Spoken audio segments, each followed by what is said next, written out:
মা হওয়া শুধু মুখের কথা নয়, এক বিশাল ত্যাগ আর কষ্টের নাম। একজন মা অসীম যন্ত্রণার পর তার সন্তানকে পৃথিবীর আলো দেখায়, কিন্তু সেই সন্তানকে যদি নিজের কোনো প্রিয় মানুষ চুরি করে বিক্রি করে দেয়, তখন সেই মায়ের অবস্থা কেমন হবে? নিজের বুকের সন্তান হারানোর যন্ত্রণা সে কিভাবে সহ্য করবে? আর সে কি কোনোদিন তার হারানো সন্তানকে ফিরে পাবে? জানতে হলে দেখতে হবে পুরো এক্সপ্লেনেশন।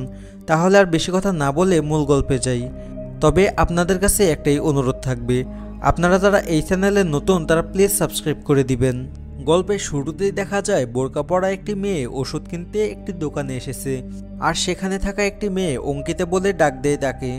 অঙ্কিতা নাম শুনে সেই মেয়েটি দোকান থেকে তাড়াহুড়ো করে বেরিয়ে যায়, কিন্তু একটি দড়ির নিচে চাপা পড়ে মারা যায়। মুভির দৃশ্য পরিবর্তন হয়। এখানে আমরা স্বর্ণজাকে দেখতে পাই। তার কাছে একটি ছোট্ট বাচ্চার ফোন আসে। সে জানতে চায়, তুমি কি বলতে পারবে ভগবানের কাছে চিঠি পাঠাবো কি করে? এমন প্রশ্নে স্বর্ণজা কিছুটা অবাক হয়ে যায়, তবে কিছু বলার আগেই হুট করে লাইনটা কেটে যায়। কিছু সময় পর দেখা যায় ওই বাচ্চাটি খেলতে গিয়ে চোট পায়। তাকে ফার্স্ট এইড দিতে একজন জুনিয়র ডাক্তার এসে বলে, ম্যাডাম, ব্লাড ব্যাংকে এবার পরক নামের একটা সেলে রেজিস্টার করে দিন, না হলে পরবর্তীতে বেশি কোনো আঘাত পেয়ে যদি রক্তক্ষরণ হয় তাহলে তাড়াতাড়ি রক্ত পাওয়াটাও অনেক কঠিন হয়ে যাবে। স্বর্ণজা সবসময় উপকার করে বেড়ায়, সে কখনো কারো দুঃখ কষ্ট দেখতে পারে না। তবে স্বর্ণজার সাথে ছোটবেলায় একটা মর্মান্তিক দুর্ঘটনা ঘটে যায়।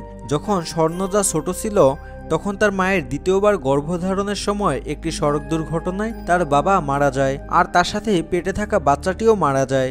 অনাগত বাচ্চাটির জন্য স্বর্ণজার মা ভালোবেসে একটি লাল সোয়েটার বুনিয়েছিল, কিন্তু একই সাথে স্বামী আর বাচ্চাকে হারানোর শোক স্বর্ণজার মা আর সহ্য করতে পারে না, তাই সে আত্মহত্যা করে নেয়। বর্তমানে স্বর্ণজা একটি প্রোগ্রাম চালায়, সেটির নাম ছিল যা ইচ্ছা তাই। সে এখন তার দিদিমার সাথে থাকে, আর তাদের বাড়িতে কাজ করার জন্য একজন মহিলাও থাকে, আর তার ছেলে, বাবা ও স্বর্ণজা তাদের সাথেই থাকে। এরপর দেখা যায় তাদের ফ্যামিলির ডাক্তার কাকা, তার নাম হলো ডাক্তার বর্মন। প্রতি 3 মাস অন্তর অন্তর স্বর্ণজার রক্ত সংগ্রহ করতে আসে। টেস্ট করে এসে বলে, তোমার ব্লাড প্রেশার অনেক লো দেখাচ্ছে, এবার তুমি যোগা ক্লাসে ভর্তি হয়ে যাও। আসলে স্বর্ণজার ব্লাড গ্রুপকে গোল্ডেন ব্লাড বলা হয়, আর সেটা অনেক কমই পাওয়া যায়, প্রায় রেয়ার বললেই চলে। আর এই গোল্ডেন ব্লাড গ্রুপের সাথে সাথে স্বর্ণজার একটা গোল্ডেন হার্টও রয়েছে। এটা স্বর্ণজার সাথে যারা থাকে তারা সবাই জানে, কারণ স্বর্ণজা কারোর কষ্টই দেখতে পারে না।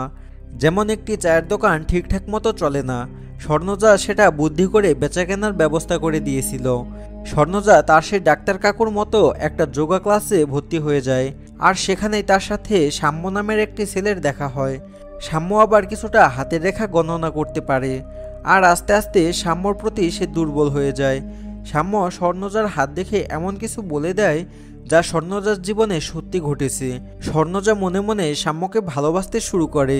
আস্তে আস্তে দুজন দুজনের প্রায় কাছাকাছি আসতে শুরু করে, একসাথে ঘুরে বেড়ায়। এমনকি স্বর্ণজা মুখ ফুটে সাম্যকে মনের কথাটাও বলে দেয়, কিন্তু সাম্য কিছু বলার আগেই তার ফোনটা বেজে ওঠে, আর স্বর্ণজা তার ফোনের স্ক্রিনে ওয়াইফ নাম লেখাটি দেখতে পায়। এটা দেখে স্বর্ণজার আর কিছুই বুঝতে বাকি থাকে না, তার চোখ ভরে জল আসে, আর গাড়ি থেকে বেরিয়ে স্বর্ণজা তার বাড়িতে চলে যায়। তারপর স্বর্ণজা সাম্যের সাথে কথা বলাই বন্ধ করে দেয়। সাম্য অনেক চেষ্টা করলেও স্বর্ণজা ঠিকঠাক মতো কথা বলতে পারছিল না। হঠাৎ একদিন স্বর্ণজার ফোনে অচেনা নাম্বার থেকে একটি কল আসে। ওপাশ থেকে একটি মেয়ে বলে, আমি খেয়া, সাম্যের স্ত্রী। তারপর সে স্বর্ণজাকে একবার দেখা করার জন্য অনুরোধ করে। এতে স্বর্ণজাও রাজি হয়ে যায়, তবে সাথে করে বাবাইকে নিয়ে যায়। তারপর স্বর্ণজা দেখে সাম্যের স্ত্রী হুইল চেয়ারে বসে আছে, আর সে বলে, 10 বছর আগে একটা দুর্ঘটনার থেকেই এমন অবস্থা হয়েছে তার। আর প্রথম থেকে সাম্যকে স্বর্ণজার সাথে সময় কাটানোর জন্য বলেছিল। এসব শুনে আবারও স্বর্ণজার মনটা আরও নরম হতে শুরু করে। তারপর থেকে খেয়ার সাথে স্বর্ণজার খুব একটা ভালো বন্ধুত্ব হয়ে যায়, আর তারা দুজনে একসাথে প্রায় সময় কফি শপে যায়। হঠাৎ একদিন সাম্য স্বর্ণজাকে ফোন করে বলে, তোমার সেই ডাক্তার কাকুর নাম্বারটা একটু দাও তো আমাকে। স্বর্ণজা কারণটা জিজ্ঞেস করলে বলে, খেয়া সুইসাইড করার চেষ্টা করেছে। এটা শুনে নাম্বারটা দিয়ে দেয়, আর নিজেও সাম্যের বাড়িতে চলে আসে। আর সেখানে গিয়ে স্বর্ণজা জানতে পারে খেয়া সেই অ্যাক্সিডেন্টের জন্য আর কোনোদিন মা হতে পারবে না। তারপর খেয়া আর সাম্য অনেক কষ্ট করে একজন সারোগের মাদার খুঁজে পেয়েছিল। কিন্তু যে মেয়েটি সারগের মা হওয়ার জন্য রাজি হয়েছিল সে এখন আমাদেরকে ফোন করে বলে সে আর আমাদের বাচ্চার জন্ম দিতে পারবে না, কারণ তার পেটে এখন নিজেরই বাচ্চা রয়েছে। আর এটা শুনে খেয়া সুইসাইড করে নিয়েছে। খেয়ার কাছে গিয়ে স্বর্ণজা দেখেছে একটি লাল সোয়েটার বুনে রেখেছে তার বাচ্চার জন্য। আর এটা দেখে স্বর্ণজা নিজের মায়ের কথা মনে পড়ে যায়, আর এতেই স্বর্ণজার মন গলে যায়। আর এবার সে সবথেকে বড় একটা সিদ্ধান্ত নিয়ে নেয়, আর বাড়িতে এসে সবাইকে বলে যে খেয়া আর সাম্যের বাচ্চাকে সে নিজে জন্ম দেবে। এই কথা শুনে কেউ স্বর্ণজাকে সাপোর্ট করে না। স্বর্ণজা সবার বিপক্ষে গিয়ে এই সিদ্ধান্ত নেয়। এরপর দেখতে দেখতে 9টি মাস কেটে যায়, আর স্বর্ণজা একটি সুন্দর ছেলের জন্ম দেয়। তবে বাচ্চার বয়স 2 মাস হলেই খেয়া আর সাম্য বাচ্চাটিকে নিয়ে যাবে এটা তারা বলেছিল। এরপর 2 মাস কেটে যায়, কিন্তু সেদিন সাম্য আর খেয়া খাওয়া দাওয়া করে তারপর বাচ্চাটিকে নেবে বলেছিল। তার আগেই তারা কাউকে কিছু না বলে বাচ্চাটিকে নিয়ে চলে যায়। স্বর্ণজা উঠে তাদের কাউকে দেখতে না পেয়ে সাম্যকে ফোন করে। সাম্য বলে, যাওয়ার সময় তোমার অনেক কষ্ট হতে পারে, তাই না জানিয়ে আমরা চলে এসেছি, তুমি প্লিজ কিছু মনে করো না। আর তারপর থেকে স্বর্ণজা ভেঙে পড়তে শুরু করে। আর এটাই তো স্বাভাবিক, স্বর্ণজা সারাদিন ওই বাচ্চাটার কথাই মনে পড়তে থাকে। এই একটা কষ্টের মাঝেই তার আরও একটা খবর চলে আসে, তার ডাক্তার কাকা অ্যাক্সিডেন্টে মারা গিয়েছে। এরপর কিছুদিন এভাবেই কেটে যায়। স্বর্ণজাও আবার তার কাজে ফিরে যায়, আর আস্তে আস্তে সে নিজেও জীবনটা গোছাতে শুরু করে। আর এভাবেই দেখতে দেখতে 6টা বছর কেটে যায়। সিন বর্তমানে শিফট করে। সেই বোরকা পরা মেয়েটি লরির ধাক্কায় মারা যায়। সেদিন সন্ধ্যায় স্বর্ণজা তার পরিবারের সবাইকে নিয়ে নিউজ দেখছিল যে অঙ্কিতা সেন নামে একটি মহিলা লরির নিচে চাপা পড়ে মারা গেছে। তবে অঙ্কিতা বলে যে মেয়েটার কথা বলা হয়েছিল সেখানে খেয়ার ছবিটা দেখাচ্ছিল নিউজে। আরও বলা হয়েছিল যে ওই অঙ্কিতা আর তার স্বামীর বিরুদ্ধে শিশু পাচারের অনেক অভিযোগ রয়েছে। আর যে মেয়েটিকে দেখে অঙ্কিতা পালিয়ে গিয়েছিল সেই মেয়েটিও একবার তাদের সোগেন মা হয়েছিল। এত কিছু শুনে স্বর্ণজার মাথায় যেন আকাশ ভেঙে পড়ে। তারপর বাবাকে নিয়ে স্বর্ণজা থানায় চলে আসে, আর সব ঘটনা পুলিশকে জানায়।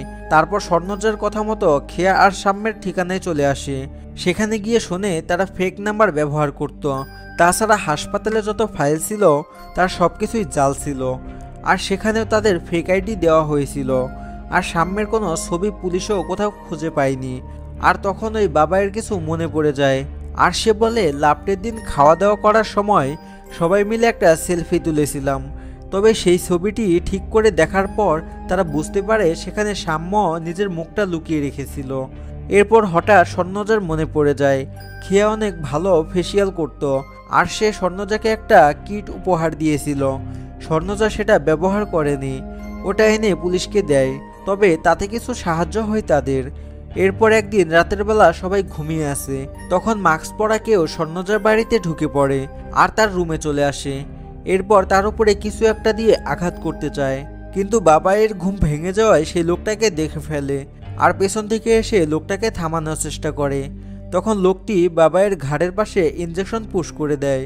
তবে ধস্তাধস্তির সময় বাবাই খেয়াল করে ওই লোকটির গালে সোনার একটি চেইন আর হাতে একটা সূর্যের ট্যাটু আছে। তারপরের দিন স্বর্ণজা থানায় যায় ইন্সপেক্টরের সাথে কথা বলতে। তখন ইন্সপেক্টর তার বাড়ি থেকে আনা টিফিন থেকে স্বর্ণজাকে ভাতের বক্সটা দেয় আর বলে, এটা তুলেই পাঞ্জি চাল, এটা আমাদের দেশের বাড়িতে হয়, খেতে খুবই সুস্বাদু। আর এই তুলায় পাঞ্জা চালের নাম শুনে স্বর্ণজার মনে পড়ে যায় খেয়াও এর কথাই বলেছিল। একদিন খেতে খেতে খেয়া বলেছিল, এটা তুলাই পাঞ্জি চাল তাই না? আমি এই চাল খেয়েই বড় হয়েছি। এসব কথা শুনে পুলিশ বলে, এমন কথা তো শুধু রায়গঞ্জের মানুষই বলতে পারে। তারপর বাড়ি ফিরে স্বর্ণজা রায়গঞ্জে যাওয়ার জন্য তৈরি হতে শুরু করে। বাবাইও তার সঙ্গে যেতে চায়, যদিও স্বর্ণজা তাকে নিতে চায়নি, তবুও জোর করে বাবাই তার সঙ্গে চলে যায়। রায়গঞ্জে অনেক খোঁজাখুঁজি করে তারা একটা বাড়িতে আসে, আর খোঁজ নিয়ে জানতে পারে খেয়ার আসল নাম রাবিয়া খাতুন আর সাম্যের নাম সুশীল। তারপর রাবিয়ার মায়ের সঙ্গে কথা বলে। তখন সে জানায় একদিন রাতে সুশীলের পায়ে গুলি লাগা অবস্থায় তারা বাড়িতে আসে। তবে ডাক্তার না দেখিয়ে তারা নিজেরাই নিজের পায়ে চিকিৎসা করতে থাকে। তার কারণ হলো সুশীল অ্যালোপ্যাথি চিকিৎসা নিতে ভয় পায়, কিন্তু বাহিরে থেকে এনে কি যেন একটা খেত। এরপর যেই ঘরে সাম্যরা ছিল সেই ঘর তল্লাশি করতে শুরু করে, আর দেখতে পায় একটা বোতল রয়েছে, আর সেটা সেই একই ব্র্যান্ডের যেটার ফেসিয়াল কিট স্বর্ণজাকে দিয়েছিল। তার মানে সাম্যরা অনেকদিন ধরেই এই ব্র্যান্ডটাকে বিশ্বাস করে আর অনেকদিন ধরেই এই ব্র্যান্ডের জিনিসপত্র ব্যবহার করেছে। এটা দেখে তারা সেই ব্র্যান্ডের ক্লায়েন্টের তালিকা চেক করার চিন্তা করে। তারপর তিনজন রায়গঞ্জ থেকে কলকাতায় ফিরে আসে আর পাশের একটা দোকানে চা খেতে যায়। এমন একটা সময় একটা বল এসে স্বর্ণজার পায়ে পড়ে। সেটা দেখে স্বর্ণজা বলটা পা দিয়ে শট মারে, কিন্তু সেটা একটা ছেলের মাথায় গিয়ে লাগে। স্বর্ণজা ছেলেটার মাথায় হাত বোলাতে গেলে দেখে ওই ছেলেটার মাথায় একটা ট্যাটু আছে। আর তার আবারও মনে পড়ে যায় যে যোগা সেন্টারে ভর্তি হয়েছিল সেখানে ট্রেনারের হাতে সূর্যের একটা ট্যাটু ছিল। আর তারপর সবাই মিলে ওই ট্রেনারকে খুঁজতে থাকে। এক পর্যায়ে অনেক চেষ্টা করার পর তাকে ধরে ফেলে আর পুলিশ তাকে অনেক মারধর করে। আর লোকটা বলে সে বাচ্চা পাচারে তেমন কিছুই জানে না, শুধু স্বর্ণজার ফ্যামিলি ডাক্তার তাকে বলেছিল যোগা সেন্টারে সাম্যের সাথে স্বর্ণজার পরিচয় করাতে। আর তাছাড়া 3 মাস পর স্বর্ণজা যে রক্তটা নিত সেটা অনেক দামে বাইরে তারা বিক্রি করত। তার কারণ হলো স্বর্ণজার গোল্ডেন ব্লাড, আর এমন রক্ত পৃথিবীতে হাতে গোনা কয়েকজনেরই আছে। আর তাই এই রক্ত নিয়ে বিদেশিরা এক্সপেরিমেন্ট করে, এই কারণেই এই রক্ত এত দামি। আর স্বর্ণজার এই ব্লাড দেখে এক বিদেশি তাদেরকে অফার করে যে স্বর্ণজার কাছে তারা একটা কাপল পাঠাবে আর স্বর্ণজাকে সারোগের মা হতে হবে।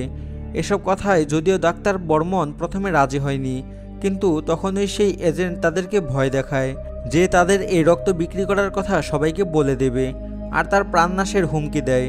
আর তার জন্য ডাক্তার বর্মন রাজি হয়ে যায়। আর স্বর্ণজার গর্ভে যে সন্তানটি ছিল তারও একইভাবে একই রক্ত হয়েছে।